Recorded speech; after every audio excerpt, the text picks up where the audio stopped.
Bom dia, pessoal.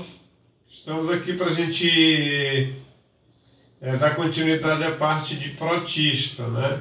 Com relação às algas multicelulares, né? Então nós temos três categorias de algas multicelulares: as clorofíceas, que são as algas verdes, né? As feofíceas, são as algas pardacentas ou marrons, e nós temos as rodofíceas, chamadas também de florídeas, que são conhecidas como algas vermelhas, né? Uma característica das algas protistas multicelulares, que alguns autores chamam de algas superiores, pela organização ser multicelular, enquanto as algas únicas chamam de algas inferiores, né? Então tu tem as algas multicelulares, três categorias: clorofícea, feofícea, rodofícea, né? No caso das algas superiores, as clorofíceas são os únicos, é o único grupo que tem representantes unicelulares dentro das multicelulares, né? Então às vezes perguntam lá na prova quais são as únicas algas superiores que têm representantes unicelulares. Aí você pensa nas clorofíceas, né? As clorofíceas, elas são algas predominantemente dulcícolas, quer dizer, você vai encontrar mais espécies de água doce do que espécies marinhas, né? O pigmento característico das algas verdes é a xantofila, assim como nas euglenas, só que a substância de reserva energética ela vai ser diferenciada com relação às euglenas. Nas euglenas é o paramilo, que é um polissacarídeo derivado do amido, enquanto que nas algas verdes representa o amido, né? Então, reserva energética de uma alga verde, amido, tá? Então, a gente observa, por exemplo, que no caso das algas verdes, elas são predominantemente de água doce, né? E a partir de um grupo de clorofíceas é que surgiram as plantas chamadas de plantas terrestres, né? Que no caso aí, as briófitas, né? Só que a gente tem que atentar para uma característica relacionada com o aspecto reprodutivo das plantas e das algas, né? A fecundação nas algas, né? Ela sempre vai ser uma fecundação externa, enquanto que nas plantas a fecundação ela é interna, tá? Então, quando a gente fala com relação às algas que deram origem às plantas terrestres, foram as clorofíceas multicelulares que vivem em ambiente de água doce, tá? Por isso que não existe planta marinha, porque as plantas evoluíram de algas verdes de ambiente dulcícola e não de alga verde de ambiente marinho. Então não existe planta marinha porque elas evoluem de algas verdes de ambiente de água doce, tá? Então, no caso, as algas verdes podem ser unicelulares, como as clamidomonas, né? E tem algas verdes multicelulares, como a holotriz, a uva, né? São algas multicelulares.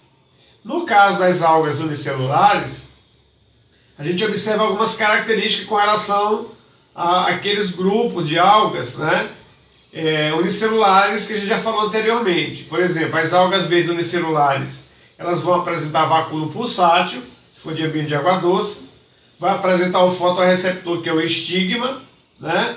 Só que a parede celular, que nas euglenas não existe, nas algas verdes, essa parede celular é constituída de celulose, como nas plantas. Então, planta adquiriu parede celulósica em decorrência de quê? Das algas verdes, na qual elas herdaram essa característica. Então, parede celular de alga verde é a base de celulose, polissacarídeo de origem vegetal, tá? Então a gente observa que você vai encontrar representantes unicelulares e multicelulares com relação às algas verdes. Pigmento característico de uma alga verde é a xantofila, que é um pigmento de tonalidade alaranjado, que é um tipo de carotenoide, né? Então esse é o primeiro grupo de algas, chamado de algas superiores, clorofíceas, né? Segundo grupo são as algas pardacentas, chamadas de feofíceas. São algas muito características, né, do litoral maranhense, paraense e amapaense, né? São as algas pardacentas ou marrons. São predominantemente marinhas, apesar que existe poucas espécies de água doce, tá? Mas existe com predominância de marinhas, tá? O pigmento característico de uma alga pardacenta é o mesmo pigmento encontrado nas crisofíceas, que é o pigmento chamado de fucoxantina.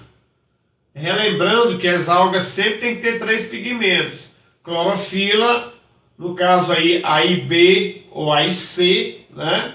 Caroteno e o terceiro pigmento que é característico. No caso das algas pardacentas, o pigmento pardacento é chamado de fucoxantina ou ficoxantina. No caso das algas verdes, é a xantofila, pigmentos diferenciados. Reserva energética de uma alga pardacenta, né? Pode ser o manitol, na maioria delas, ou pode ser uma substância chamada de laminarina, que a gente relaciona com um grupo de algas chamado de laminária. A laminarina para laminária, o resto das algas pardacentas é o manitol, que é um tipo de polissacarídeo, tá? De reserva energética das algas pardacentas. Uma característica das algas pardas, que elas são aquelas que atingem maior tamanho corporal. Então, as maiores algas em extensão corporal são as algas pardacentas ou algas marrons, tá? Como a gente observa nos kelps, que formam floresta no Oceano Pacífico, floresta de kelps, floresta de algas pardacentas, tá certo? Ou algas marrons, ok? Então você tem fucus, você tem né, o fucus vesiculosus, que é a espécie, né, comum. Nós temos o sargaço, mar de sargaço, tem a ver com a alga pardacenta, né, que são as que atingem maior tamanho corporal. Dessas algas, né, a gente pode extrair ou retirar da parede celular dessas algas uma substância chamada de mucilagem, que é um tipo de hidrocoloide, quer dizer, um colóide solúvel em água. No caso das algas pardacentas, né, o hidrocoloide que é extraído da parede celular dessas algas é chamado de alginina ou alginin, que é muito usado na fabricação, por exemplo, de laxantes, né, ou como conservante de doces, como esses biscoitos recheados tem um conservante à base de alginina. E esse conservante é extraído das algas pardacentas, tá? Então, uma característica importante deste grupo. Terceiro grupo de algas, né, superiores ou multicelulares são as rodopícias. Uma característica das rodopícias, né, que elas são multicelulares, só que todos os seus representantes são macroscópicos, quer dizer que são algas grandes. E a alga que tem uma dimensão corporal grande, ela não dá tonalidade à água. Só pode dar tonalidade à água se a alga for microscópica e não macroscópica. Tá? Por exemplo, a água do litoral do Maranhão do Pará, ela tem um aspecto marrom pardacento devido à presença de algas microscópicas junto com sedimentação. Tá? Já as algas vermelhas, jamais ela vai dar cor à água. Ah, se uma água tem cor vermelhada, tem a ver com rodopícia? Não, porque elas são algas macroscópicas. E só pode dar cor à água se a água for microscópica. Tá bom? O pigmento característico das rodopícias é a ficoeritrina, né, que é um pigmento de cor avermelhado, que a gente observa também nas cianobactérias, nas xenofícias. Né? Então, o que rodopícias e xenofícias têm em comum? Um pigmento avermelhado em algumas espécies de xenofícias que é chamado de ficoeritrina, que tem em todas as rodopícias. Tá? A reserva energética das algas vermelhas é um isômero do amido, chamado de amido das florídeas, ou amido das algas vermelhas. Tá? Então é um isômero do amido encontrado nas algas verdes e nas plantas. Tá? Então, o tipo de isomeria que ocorre nesse grupo de algas. Uma característica das algas vermelhas, né, que a gente pode extrair 2 hidrocolóides da parede celular dessas algas. O que é chamado de AGA, o AGA-sangue, o AGA-AGA, né? E o AGA é muito utilizado em microbiologia, a nível de laboratório, para fazer cultura de micro-organismos, para fazer cultura de bactérias, né? Para fazer fixação de corantes para analisar tecidos em histologia. Tá? Então, o que é AGA? Que eu vi lá numa questão AGA. AGA um hidrocoloide extraído da parede celular das rodofícias, das algas vermelhas. Tem o que é chamado de H-sangue, justamente pela tonalidade que este hidrocoloide tem. E tem um outro chamado de carragena, ou carragenina. Isso varia muito de autor para autor. Tem autor que chama de carragena, tem outro que chama de carragenina, ou de carragenin. Então esse é o hidrocoloide extraído da parede celular das algas vermelhas. E a carragena hoje, ela é utilizada, né, por algumas universidades do Brasil para a fabricação, por exemplo, de etanol como biocombustível. Então a gente pode obter etanol de plantas, né, a partir da cana-de-açúcar, né, ou do milho. A gente pode obter etanol, né, a partir do mecanismo de fermentação, tá, desses componentes. E a gente pode obter etanol pela fermentação do hidrocoloide extraído das algas vermelhas, que é chamado de carragena, utilizado aí como biocombustível. Algumas espécies rodofícias, elas podem ser comestíveis, muito utilizadas na culinária, né, oriental, na culinária japonesa, chinesas, né, no caso aí, junto com as algas pardacentas, que também algumas espécies podem ser comestíveis, usado no sushi, no sashimi, né? Essas algas aí muito utilizadas na cultura oriental como alimentação, tá? Uma característica das algas multicelulares, com relação à sua forma de reprodução, tá? A gente tem que atentar para isso. Porque as algas unicelulares, a reprodução geralmente é assexuada por divisão binária ou bipartição. Nas algas multicelulares, que são as algas superiores, o mecanismo de reprodução ele pode ser tanto assexuado quanto sexuado, tá? Agora, o mecanismo de reprodução assexuada nas algas, você vai pensar em dois mecanismos, dependendo da organização que a alga tem. Por exemplo, se a alga ela é unicelular, não tem o que pensar. A reprodução assexuada é pelo mecanismo de bipartição. Agora, se a alga ela é multicelular, como ocorre nas algas verdes, nas algas pardas e nas algas vermelhas, e se ela se reproduz de forma assexuada, é pelo mecanismo chamado de esporulação, formação de esporos, né?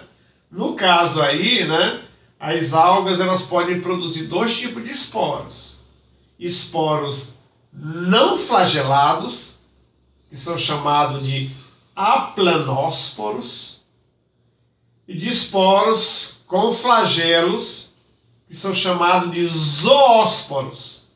Então não sei quais são os tipos de esporos que as algas superiores podem produzir. Você pensa em dois, né? Aplanósporos, sem flagelo, e zoósporos com flagelo, caracterizando o mecanismo de reprodução assexuada em algas multicelulares. Agora, se for uni, você pensa no processo de bipartição, tá? Agora, mecanismo onde as algas vão recombinar genes, quer dizer, mecanismo de reprodução sexuada, você vai pensar em algas no processo chamado de fecundação ou de fertilização, né? Fecundar tem que ocorrer a participação de gametas masculinos e gametas femininos. Só que a nomenclatura a nível de gametas para vegetal ela é diferente da nomenclatura para animal. Gameta masculino e animal você chama de espermatozoide. Gameta feminino e animal você chama de ovócito ou óvulo, né? Para vegetal, o gameta masculino, se ele for flagelado, né, tiver estrutura de locomoção, eles são chamados de anterozoides. E os gametas femininos, para vegetal, né, eles são chamados de osferas. Se eu falar anterozoide, osfera, está falando de gametas para vegetal. Aí isso serve tanto para as algas como para as plantas, certo? E processo de fecundação que ocorre em algas, você vai pensar em três mecanismos de fecundação, tá? Tem fecundação por isogamia, fecundação por anisogamia e fecundação por oogamia. 3 mecanismos de fecundação. Tá? Só que você atente para o nome. Você diz que uma fecundação é isogâmica, o processo envolve isogamia, porque os gametas são iguais. Tanto na sua morfologia, isto é, tanto no seu tamanho, quanto na sua função, que é de locomoção. Então, se ele te mostrar uma questão, o gameta masculino e o gameta feminino, ambos flagelados e microgameta, ele está falando que esse mecanismo envolve isogamia, ou fecundação isogâmica. Gameta masculino igual ao feminino na forma e na função. Tá? Já se ele te mostrar no segundo mecanismo, onde o gameta feminino ele é maior, o gameta masculino é menor, e ambos têm flagelo, ele está dizendo que este processo envolve um mecanismo chamado de anisogamia, ou de fecundação anisogâmica. Então, Luzão, o que caracteriza a fecundação anisogâmica? Quer dizer que o gameta masculino ele vai diferir do gameta feminino só no tamanho, porque ambas as células são flageladas, quer dizer, se locomovem no meio líquido, tanto masculino quanto feminino. Então, tem um mecanismo chamado de anisogamia. E anisogamia, você vai pensar para algas, tá? Ambiente aquático. E o terceiro mecanismo de fecundação é o que a gente chama de fecundação oogâmica.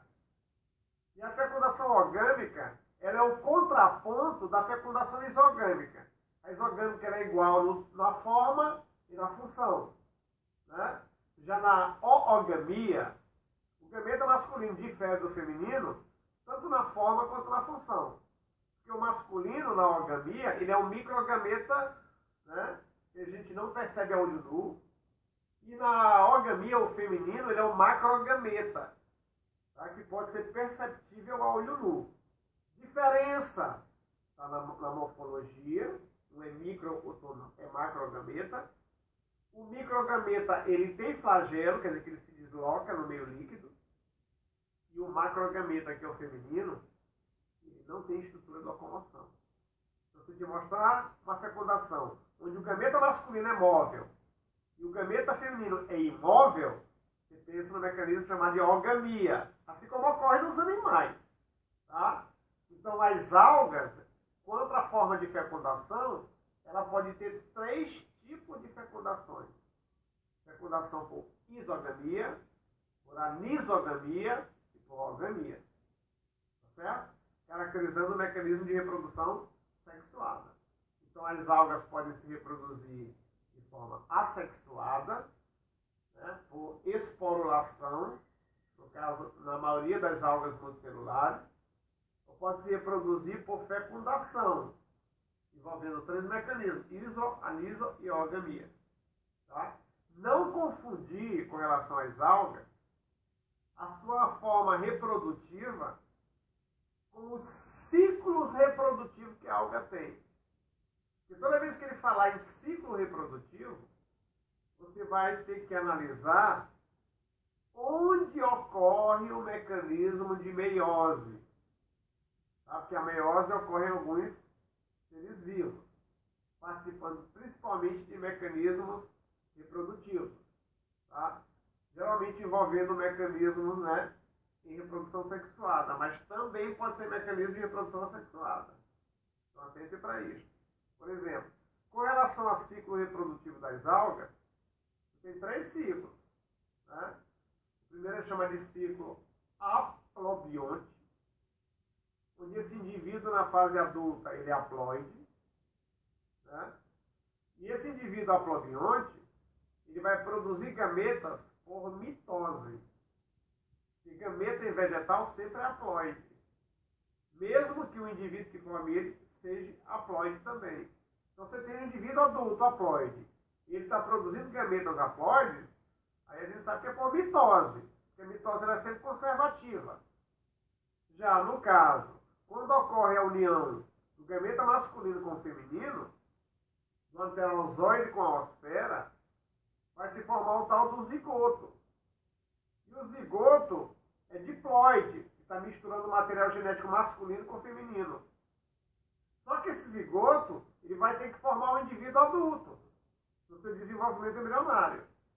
Tá? Só que você pensa o seguinte, se o indivíduo adulto é haploide e o zigoto que forma ele é diploide, alguma coisa tem que ocorrer nesse zigoto. O que vai ocorrer no zigoto? Se ele é 2N e vai produzir um indivíduo adulto N, com metade do número de cromossomos, quer dizer que ele tem que sofrer meiose. Então, toda vez que ele falar em ciclo aplobionte ou aplôntico, a meiose ocorre no zigoto. Toda meiose que ocorre no zigoto, a gente chama de meiose zigótica.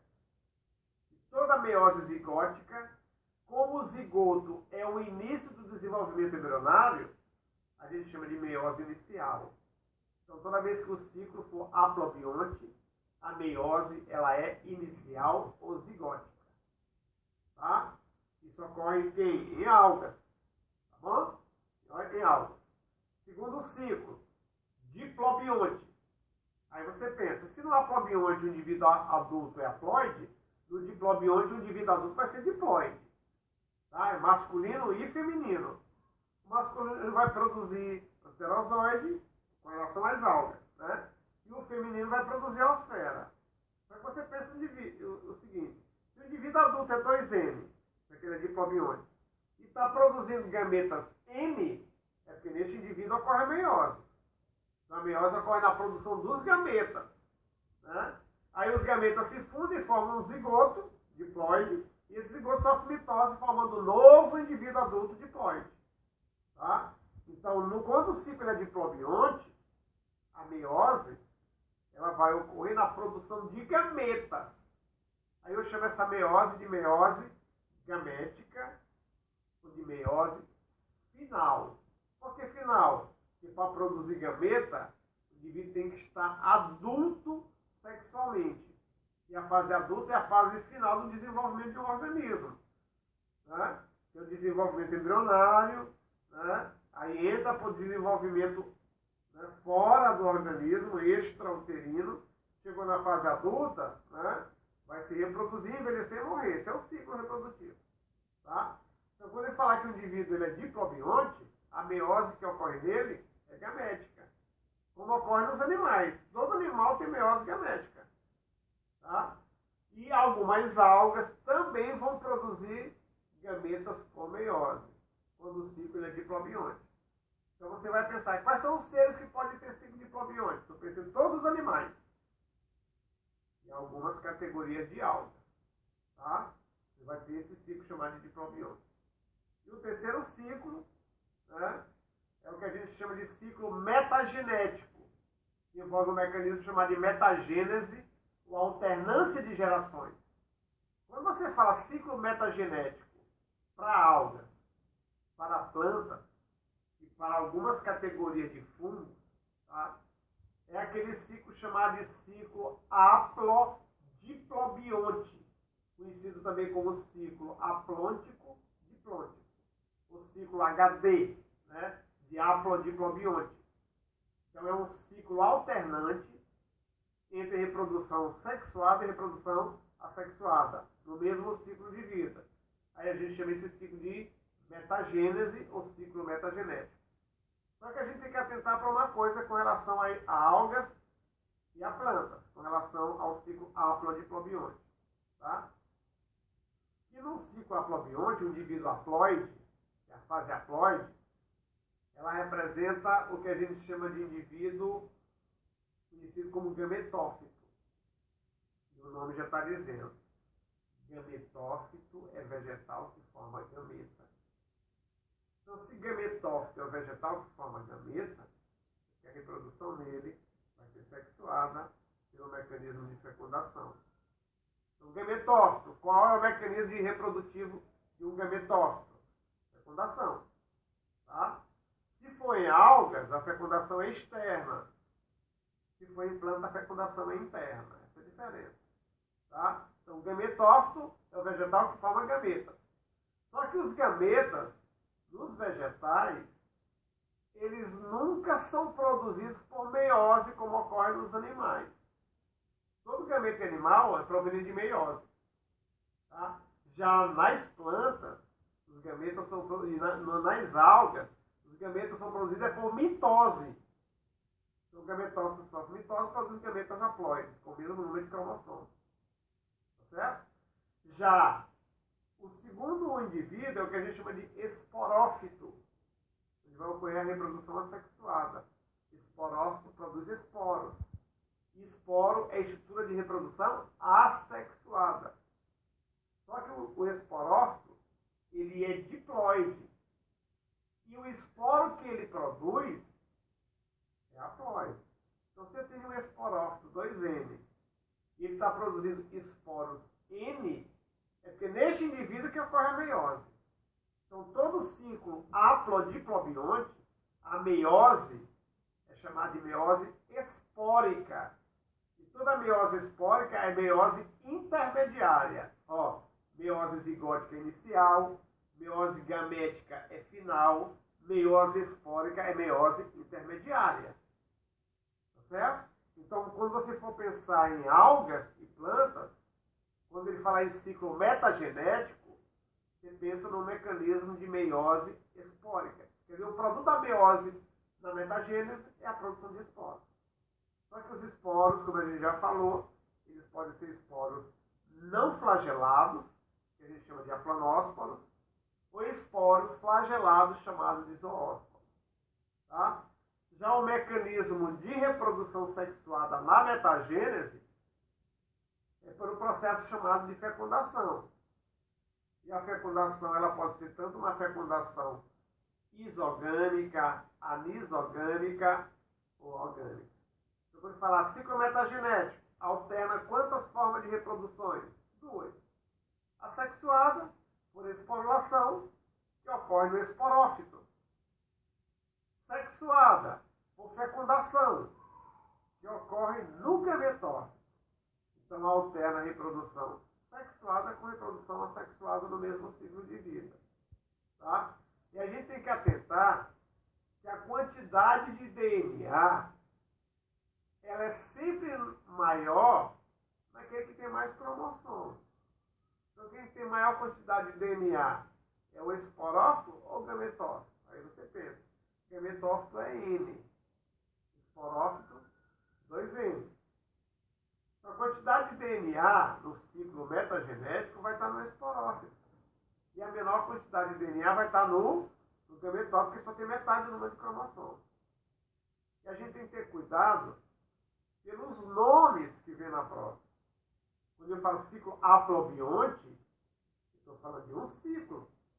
Quando eu falo ciclo haplodiplobionte, eu estou falando de outro ciclo que caracteriza o processo chamado de metagênese. Certo? Então, haplobionte, a meiose é zigótica. Ciclo haplodiplobionte, a meiose é espórica ou meiose intermediária. Então, com relação a ciclo reprodutivo de vegetais, são 3. Né? Haplobionte, diplobionte e haplodiplobionte. E as algas são os únicos seres que têm 3 ciclos reprodutivos diferentes. E, geralmente, um grupo de ser vivo, ou ele tem um ciclo ou 2 no máximo. Ou ele é haplobionte, ou ele é diplobionte, ou ele é haplodiplobionte. Ou então, 2 ciclos dentro desses 3. Então, dentro do grupo dos seres vivos, quais são os únicos seres que podem ter ciclo haplobionte, diplobionte e alternante, que a gente chama de metagênese? Você pensa em alga. Tá certo? Então, que nas plantas, a reprodução é exclusivamente por alternância de gerações. Quer dizer, ciclo metagenético. Alternando reprodução sexuada e sexuada no mesmo ciclo de vida. Em animais, diplobionte. Mas algumas algas também apresentam ciclo diplobionte, assim como os animais. E ciclo haplobionte, ou você pensa em organismos unicelulares, né? Ou então você pensa em algumas categorias de algas multicelulares que vão apresentar este tipo de ciclo reprodutivo. Tá? Então, atentando que são quantos grupos de algas superiores? 3. As algas verdes, as algas pardas e as algas vermelhas. Tá? Qual desses 3 grupos tem representante uni verde? As pardas e as vermelhas são multicelulares, tá? Sendo que as algas pardas podem ter espécies microscópicas ou macroscópicas. Já as algas vermelhas, todos os representantes são macroscópicos. São algas de porte grande, são algas imensas, né? Só que as que têm maior extensão corporal